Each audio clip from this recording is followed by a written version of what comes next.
श्री साईं सच्चरित्र अध्याय 5 के इस प्रश्नोत्तरी में आपका स्वागत है। इस अध्याय में कई रोचक कहानियां हैं, जैसे चांद पाटिल की बारात, जिसमें बाबा शिरडी आए, और देवीदास की कहानी, जिन्होंने जौहर अली के ज्ञान की परीक्षा ली। जौहर अली, जो स्वयं को गुरु मानते थे, का क्या हुआ, क्या आप जानते हैं? इस अध्याय में ऐसे ही कई रहस्य छिपे हैं। इस प्रश्नोत्तरी में कुल 26 वस्तुनिष्ठ प्रश्न हैं। प्रत्येक प्रश्न के 4 विकल्प दिए गए हैं। यह प्रश्नोत्तरी आपको श्री साईं बाबा के जीवन और उनकी लीलाओं को और गहराई से समझने में मदद करेगी। तो तैयार हो जाइए, अपने ज्ञान का परीक्षण कीजिए और जानिए कि आप श्री साईं सच्चरित्र के बारे में कितना जानते हैं। वीडियो को लाइक, शेयर और कमेंट करना न भूलें। ऐसे और ज्ञानवर्धक वीडियो देखने के लिए चैनल को सब्सक्राइब जरूर करें। आपके समर्थन के लिए धन्यवाद। इस हफ्ते के श्री साईं सच्चरित्र क्विज का पहला प्रश्न इस प्रकार है। श्री साईं सच्चरित्र अध्याय 5 के अनुसार चांद पाटिल कहाँ के रहने वाले थे? आपके विकल्प इस प्रकार हैं। ये शिरडी, बी नीम गांव, सी धूप गांव, डी नंद गांव। सही उत्तर सोचिए। आपका समय शुरू होता है अब।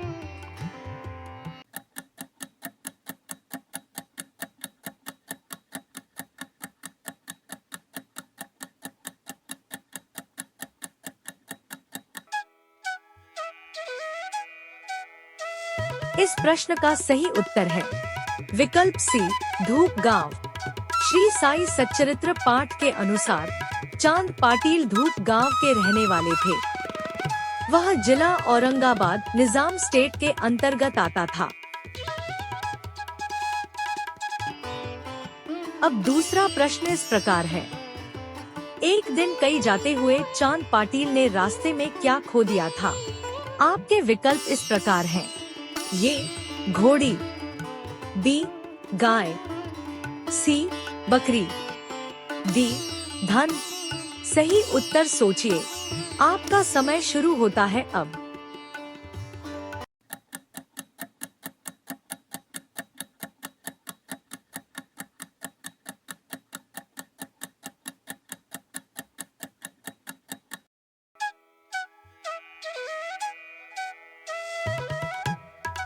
इस प्रश्न का सही उत्तर है विकल्प ए घोड़ी। चांद पाटिल ने अपनी घोड़ी खो दी थी। कई दिनों की तलाश के बाद भी घोड़ी नहीं मिली। तब उन्होंने एक फकीर से मुलाकात की, जिसने चमत्कार से उनकी घोड़ी का स्थान बताया। यह देखकर चांद पाटिल हैरान रह गए।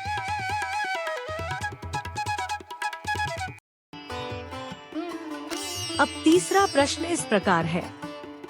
चांद पाटिल ने रास्ते में युवा फकीर को कहाँ देखा था? आपके विकल्प इस प्रकार हैं। ये पहाड़ के पास, बी आम पेड़ के नीचे, सी नदी के किनारे, डी बाजार में। सही उत्तर सोचिए। आपका समय शुरू होता है अब।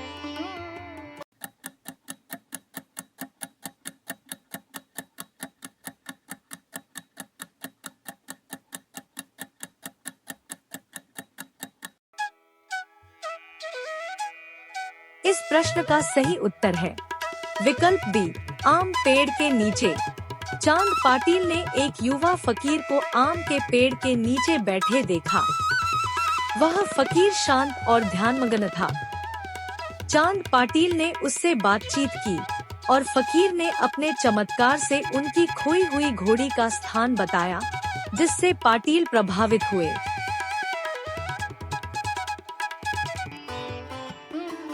अब चौथा प्रश्न इस प्रकार है। युवा फकीर ने चिलम सुलगाने के लिए क्या किया? आपके विकल्प इस प्रकार हैं। ये माचिस जलाई, बी सूर्य किरणों का उपयोग, सी भूमि से अंगारा निकाला, डी पत्थरों को रगड़ा। सही उत्तर सोचिए। आपका समय शुरू होता है अब।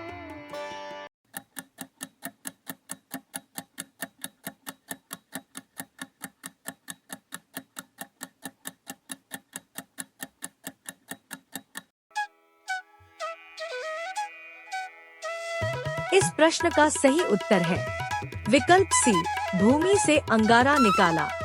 फकीर ने चिलम सुलगाने के लिए भूमि से अंगारा निकाला। उसने अपने सटका से जमीन पर प्रहार किया, जिससे अंगारे प्रकट हुए और चिलम सुलग गई। यह चमत्कार देखकर चांद पाटिल हैरान रह गए और फकीर की अद्भुत शक्तियों को समझने लगे। अब पांचवा प्रश्न इस प्रकार है। चांद पाटिल ने फकीर का चमत्कार देखकर फकीर को क्या माना? आपके विकल्प इस प्रकार हैं। ये साधारण व्यक्ति, बी दिव्य पुरुष, सी डोंगी फकीर, डी पागल। सही उत्तर सोचिए। आपका समय शुरू होता है अब।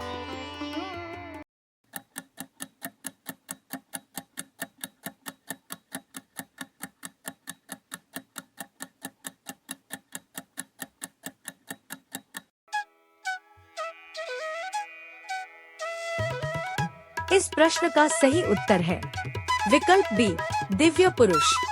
चांद पाटिल को खोई हुई घोड़ी मिलने के बाद फकीर के चमत्कारिक कार्यों को देखकर एहसास हुआ कि फकीर कोई साधारण व्यक्ति नहीं है।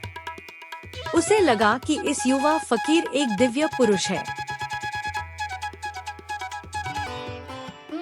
चलिए अब हम छठे प्रश्न की ओर बढ़ते हैं। धूप गांव से निकली बारात शिरडी में कहाँ रुकी? आपके विकल्प इस प्रकार हैं। ये तात्या कोते के खेत में, बी महल साप्ती के खेत में, सी दादा किलकर के खेत में, डी श्यामा की खेत में। सही उत्तर सोचिए।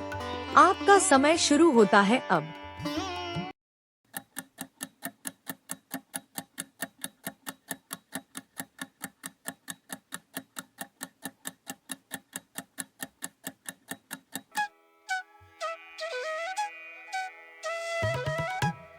इस प्रश्न का सही उत्तर है विकल्प बी, महल साप्ती के खेत में। श्री साई सच्चरित्र पाठ में स्पष्ट रूप से बताया गया है कि जब बारात शिरडी में पहुंची तो खंडोबा के मंदिर के समीप महल साप्ती के खेत में एक वृक्ष के नीचे ठहराई गई।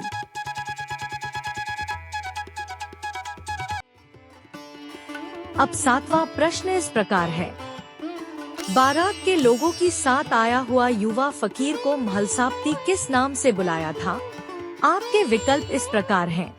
ये आओ बाबा, बी आओ देवा, सी आओ साई, डी आओ भगवान।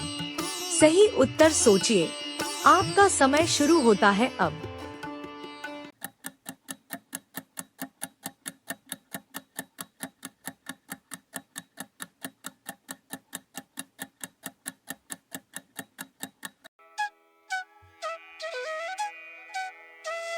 इस प्रश्न का सही उत्तर है विकल्प सी, आओ साई। श्री खंडोबा मंदिर के पुजारी महल साप्ती युवा फकीर को देखकर भक्तिभाव से आओ साई कहकर बुलाया। इसके बाद सभी लोग उन्हें साई और साई बाबा नामों से बुलाने लगे। अब हम आठवां प्रश्न देखते हैं। साई बाबा धूप गांव से शिरडी आने पर कहाँ रहने लगे? आपके विकल्प इस प्रकार हैं। ये मारुति मंदिर में, बी आश्रम में, सी श्यामा का घर में, डी मस्जिद में। सही उत्तर सोचिए। आपका समय शुरू होता है अब।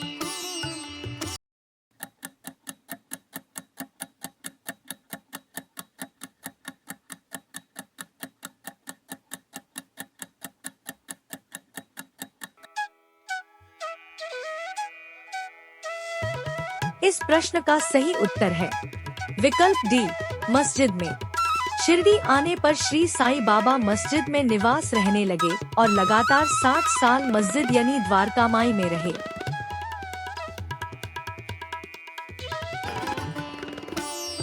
अब नवा प्रश्न इस प्रकार है। साईं बाबा शिरडी आने से पहले संत पुरुष कौन वहां रहता था? आपके विकल्प इस प्रकार हैं। ये जानकीदास, बी देवीदास, सी गंगागीर, डी स्वामी समर्थ। सही उत्तर सोचिए। आपका समय शुरू होता है अब।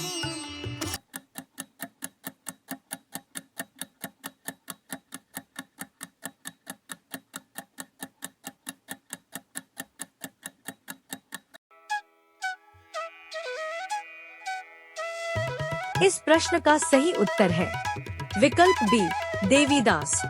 बाबा के शिरडी में आने के पूर्व देवीदास नाम के एक संत अनेक वर्षों से वहां रहते थे। अब 10वां प्रश्न इस प्रकार है, साईं बाबा किस संत के साथ अधिक समय बिताते थे? आपके विकल्प इस प्रकार हैं। ये जानकीदास, बी देवीदास, सी गंगागीर, डी उपासनी बाबा। सही उत्तर सोचिए। आपका समय शुरू होता है अब।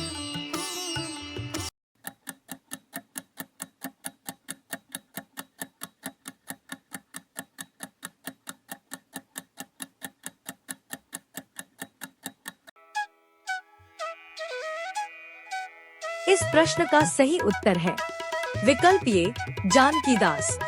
बाबा जानकीदास से वार्तालाप करने में अपना बहुत सा समय व्यतीत करने लगे। अब 11वां प्रश्न इस प्रकार है, गंगागीर ने साईं बाबा को देखकर क्या कहा था? आपके विकल्प इस प्रकार हैं। ये एक साधारण व्यक्ति, बी एक अमूल्य हीरा, सी एक संत, डी एक फकीर। सही उत्तर सोचिए। आपका समय शुरू होता है अब।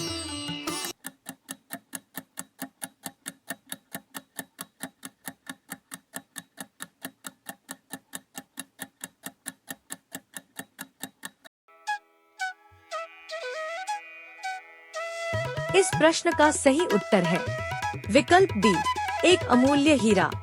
गंगागीर ने कहा कि शिरडी परम भाग्यशालिनी है जहां एक अमूल्य हीरा है। जिन्हें तुम इस प्रकार परिश्रम करते हुए देख रहे हो, वे कोई सामान्य पुरुष नहीं है। अब 12वां प्रश्न इस प्रकार है, किसने कहा कि साईं बाबा बाहरी रूप से साधारण लगते हैं लेकिन असाधारण व्यक्ति हैं? आपके विकल्प इस प्रकार हैं। ये देवीदास, बी जानकीदास, सी गंगागीर, डी श्री आनंदनाथ। सही उत्तर सोचिए। आपका समय शुरू होता है अब।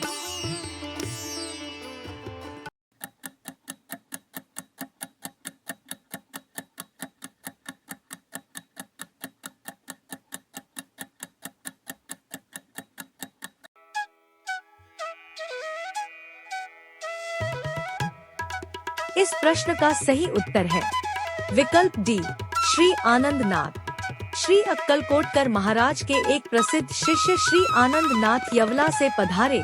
उन्होंने भी स्पष्ट रूप से कहा कि यद्यपि बाहरी दृष्टि से ये साधारण व्यक्ति जैसे प्रतीत होते हैं, परंतु ये सचमुच असाधारण व्यक्ति है।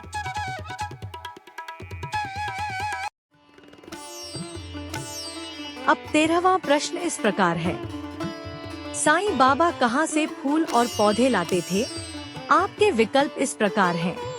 ये बाजार से, बी गांव के बगीचे से, सी रहता से, डी किसी माली से। सही उत्तर सोचिए। आपका समय शुरू होता है अब।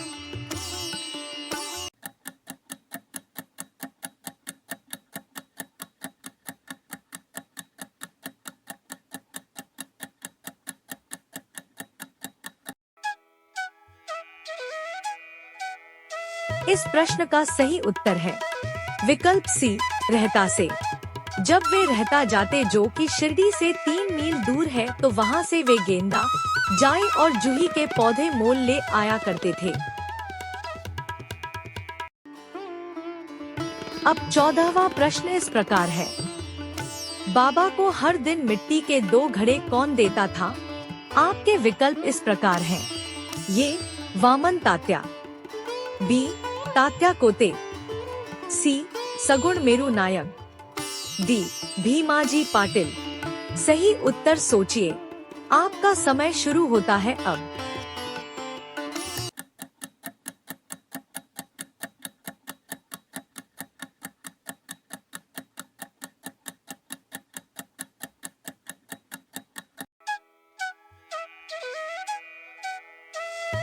इस प्रश्न का सही उत्तर है विकल्प ए, वामन तात्या। वामन तात्या नाम के एक भक्त इन्हें नित्य प्रति 2 मिट्टी के घड़े दिया करते थे। इन घड़ों द्वारा बाबा स्वयं ही पौधों में पानी डाला करते थे। वे स्वयं कुएं से पानी खींचते और संध्या समय घड़ों को नीम वृक्ष के नीचे रख देते थे। जैसे ही घड़े वहां रखते वैसे ही वे फूट जाया करते थे, क्योंकि वे बिना तपाए और कच्ची मिट्टी के बने रहते थे। अब 15वां प्रश्न इस प्रकार है, भाई कृष्ण जी अलीबागकर किसके भक्त थे? आपके विकल्प इस प्रकार हैं, ये साईं बाबा, बी देवीदास, सी गंगाघीर, डी स्वामी समर्थ। सही उत्तर सोचिए, आपका समय शुरू होता है अब।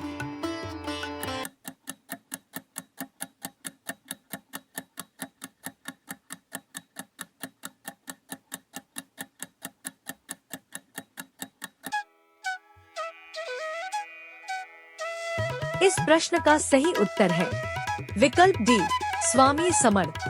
पाठ में स्पष्ट रूप से बताया गया है कि श्री स्वामी समर्थ यानी श्री अक्कलकोटकर महाराज के एक भक्त, जिनका नाम भाई कृष्ण जी अलीबागकर था, उनके चित्र का नित्य प्रति पूजन किया करते थे। अब 16वां प्रश्न इस प्रकार है, भाई कृष्ण जी अलीबागकर ने बनवाई बाबा पादुकाएं शिरडी में कहाँ स्थापित की?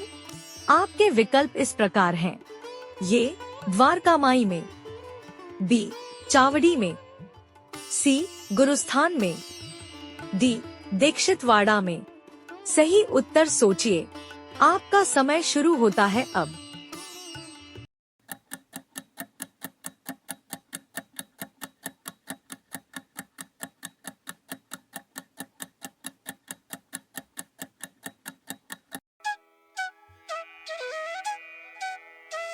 इस प्रश्न का सही उत्तर है विकल्प सी, गुरुस्थान में। भाई कृष्ण जी अलीबागकर ने अपने मित्र डॉक्टर रामाराव कोठारे से बम्बई में बाबा की पादुकाएं बनवाई, जो 1912 में श्रावण पूर्णिमा के दिन सुबह 11 बजे खंडोबा मंदिर से द्वारकामाई तक समारोह पूर्वक लाई गयी। दीक्षित ने उन्हें अपने मस्तक पर धारण कर साईं बाबा का आशीर्वाद लिया और अंततः वे पादुकाएं नीम वृक्ष के नीचे गुरुस्थान पर स्थापित कर दी गयी।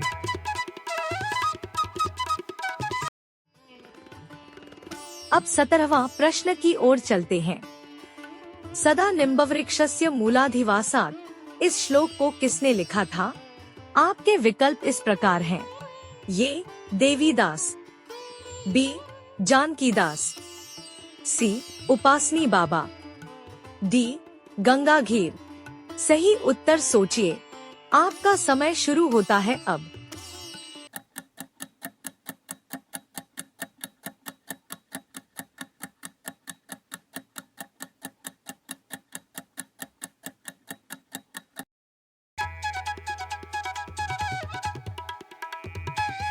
इस प्रश्न का सही उत्तर है विकल्प सी, उपासनी बाबा।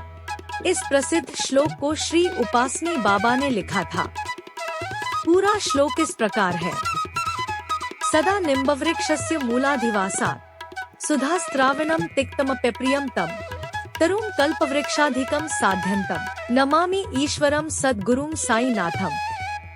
अर्थात मैं भगवान साईनाथ को नमन करता हूँ, जिनका सानिध्य पाकर नीम वृक्ष कटु तथा अप्रिय होते हुए भी अमृत वर्षा करता था।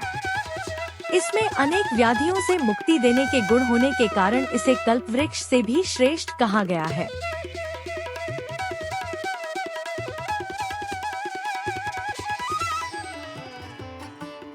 अब 18वां प्रश्न इस प्रकार है, पादुकाओं की स्थापना के लिए कितना धन एकत्रित किया गया था?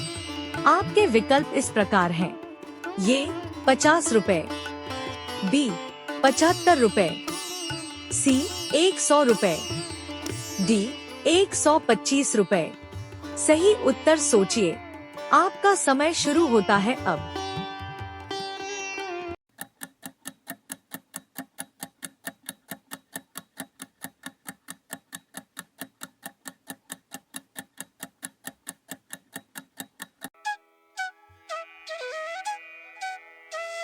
इस प्रश्न का सही उत्तर है विकल्प बी, 75 रुपए।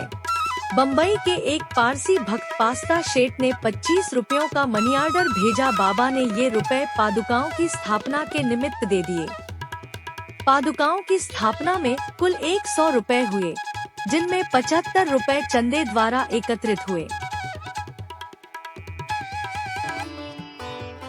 अब 19वां प्रश्न इस प्रकार है। किसी विषय पर मतभेद के कारण साईं बाबा ने कुश्ती किससे लड़ी थी? आपके विकल्प इस प्रकार हैं। ये गंगाघीर, बी रोहिल्ला, सी मोहिद्दीन, डी नानावल्ली। सही उत्तर सोचिए। आपका समय शुरू होता है अब।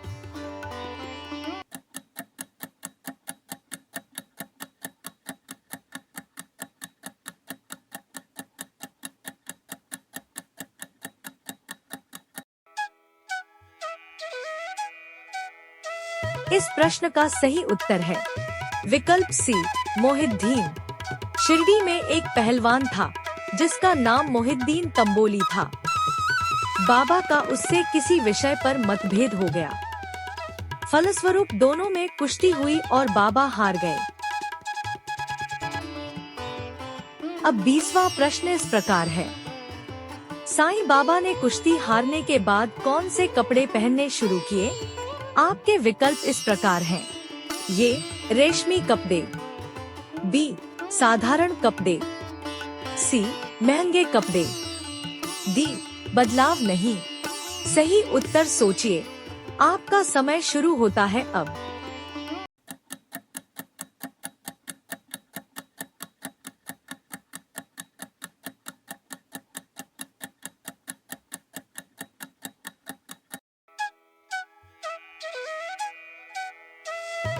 इस प्रश्न का सही उत्तर है विकल्प बी, साधारण कपड़े। इसके पश्चात बाबा ने अपनी पोशाक और रहन सहन में परिवर्तन कर दिया। वे कफनी पहनते, लंगोट बांधते और एक कपड़े के टुकड़े से सिर ढकते थे। वे आसन तथा शयन के लिए एक टाट का टुकड़ा काम में लाते थे। अब 21वां प्रश्न इस प्रकार है। बाबा को किस चीज से बहुत लगाव था? आपके विकल्प इस प्रकार हैं। ये पानी, बी दीप, सी भोजन, डी धन। सही उत्तर सोचिए। आपका समय शुरू होता है अब।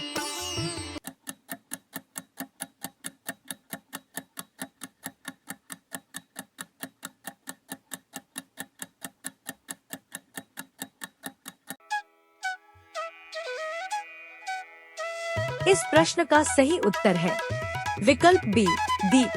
पाठ के अनुसार बाबा को प्रकाश से बहुत लगाव था। वे रोजाना दीपक जलाया करते थे। अब 22वें प्रश्न की ओर बढ़ते हैं। जब दुकानदारों ने तेल देने से मना कर दिया तो बाबा ने क्या किया? आपके विकल्प इस प्रकार हैं। ये गुस्सा हुए, बी पानी से दीप जलाया, सी भूख हड़ताल किया, डी शाप दिया। सही उत्तर सोचिए। आपका समय शुरू होता है अब।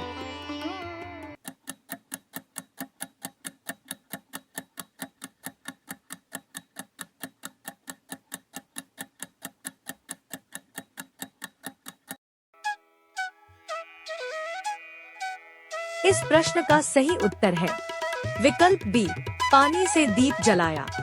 जब दुकानदारों ने तेल देने से मना कर दिया तो बाबा ने थोड़े से तेल में पानी मिलाकर दीपक जलाए और वे दीपक पूरी रात जलते रहे। द्वारकामाई दीपकों की रोशनी से जगमगा उठी। अब 23वां प्रश्न इस प्रकार है। जौहर अली ने साईं बाबा को क्या कहा? आपके विकल्प इस प्रकार हैं। ये अपना शिष्य, बी अपना गुरु, सी अपना भाई, डी अपना मित्र। सही उत्तर सोचिए, आपका समय शुरू होता है अब।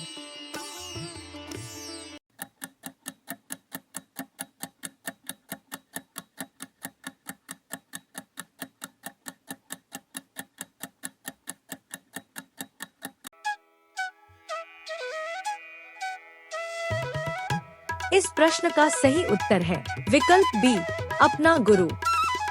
जौहर अली ने खुद को साईं बाबा का गुरु बताया था, लेकिन साईं बाबा ने विनम्रता से जौहर अली को अपना शिष्य माना। अब 24वां प्रश्न इस प्रकार है, साईं बाबा ने जौहर अली के व्यवहार पर कैसे प्रतिक्रिया दी? आपके विकल्प इस प्रकार हैं। ये क्रोधित हुए, बी विनम्र रहे, सी बदला लिया, डी कुछ नहीं किया। सही उत्तर सोचिए, आपका समय शुरू होता है अब।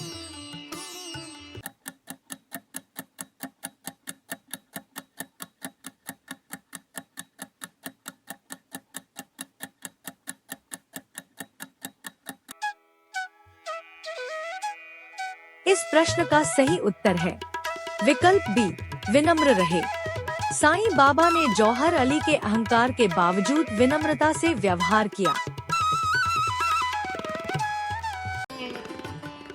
अब 25वां प्रश्न इस प्रकार है, कौन सा व्यक्ति जौहर अली के ज्ञान की परीक्षा लेता है? आपके विकल्प इस प्रकार हैं। ये देवीदास, बी जानकीदास, सी उपासनी बाबा, डी महलसाप्ती। सही उत्तर सोचिए, आपका समय शुरू होता है अब।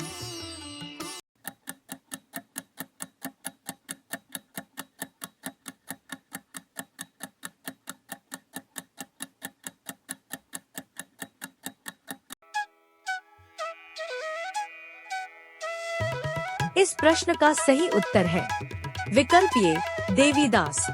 देवीदास एक ज्ञानी व्यक्ति थे और उन्होंने जौहर अली के धार्मिक ज्ञान की परीक्षा ली।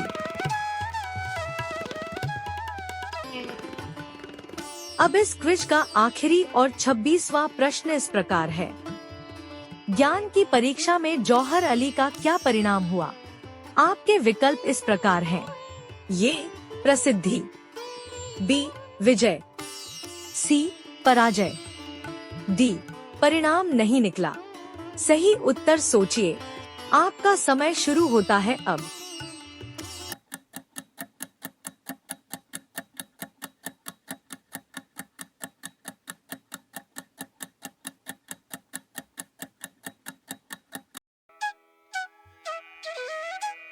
इस प्रश्न का सही उत्तर है विकल्प सी पराजय। जब जौहर अली ज्ञान की परीक्षा में असफल हुए तो वह शर्मिंदा होकर शिरडी छोड़कर हमेशा के लिए चले गए।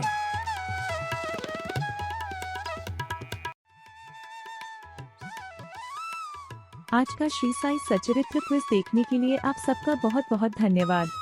मुझे पूरी उम्मीद है कि आपको यह वीडियो पसंद आया होगा। अगर आपको यह वीडियो अच्छा लगा हो तो इसे लाइक करें, अपने दोस्तों और परिवार के साथ शेयर करें और हमारे चैनल को सब्सक्राइब करना न भूलें। अगले गुरुवार को हम श्री साई सच्चरित्र के अगले अध्याय के साथ फिर मिलेंगे।